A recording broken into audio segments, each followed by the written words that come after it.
ভারত পাকিস্তান রাজনৈতিক উত্তেজনা এবার আঘাত এনেছে সাধারণ মানুষের রান্নাঘরেও।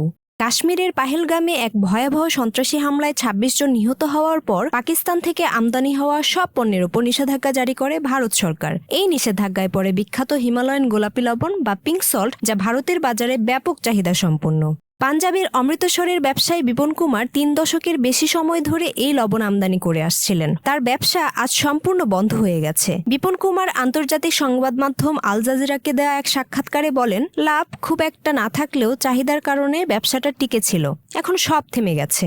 এই লবণ পাকিস্তানের খেওরা সল্ট মাইন থেকে উত্তোলন করা হয়, যা বিশ্বের দ্বিতীয় বৃহত্তম লবণ খনি। ভারতে এনে এই লবণ প্রক্রিয়াজাত করে বিক্রি করা হতো রান্না, রূপচর্চা, এমনকি হিমালয়ান ল্যাম্প তৈরির জন্য।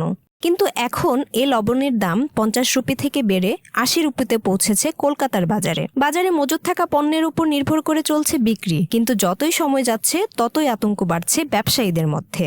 কলকাতার ব্যবসায়ী আন্তর্জাতিক সংবাদ মাধ্যম আল জাজিরাকে জানিয়েছেন, চাহিদা যেমনই থাকুক, বিকল্প উৎস না খুঁজলে আগামী দিনে সরবরাহ একেবারে বন্ধ হয়ে যাবে। অন্যদিকে পাকিস্তানি রপ্তানিকারকরা বলছেন, ভারতের নিষেধাজ্ঞা তাদের জন্য বরং আশীর্বাদ, কারণ ভারতীয় ব্যবসায়ীরা এই লবণ কিনে বিদেশে নিজেদের নামে বিক্রি করত। এখন পাকিস্তান সরাসরি বিশ্বের অন্যান্য দেশে মূল্য সংযোজন করে রপ্তানি করতে পারবে। সৌন্দর্য ও স্বাস্থ্যের প্রতীক হিসেবে পরিচিত হিমালয়ান গোলাপি লবণ বা পিঙ্ক সল্ট আজ ভারতের বাজারে পরিণত হয়েছে এক অপ্রত্যাশিত সংকটের কেন্দ্রে। দুই দেশের রাজনৈতিক দ্বন্দ্ব এবার সাধারণ মানুষের রান্নাঘরে লবণের স্বাদ বদলে দিচ্ছে। এ যেন কূটনীতির টেবিল থেকে উঠে আসা এক বাস্তব যুদ্ধ।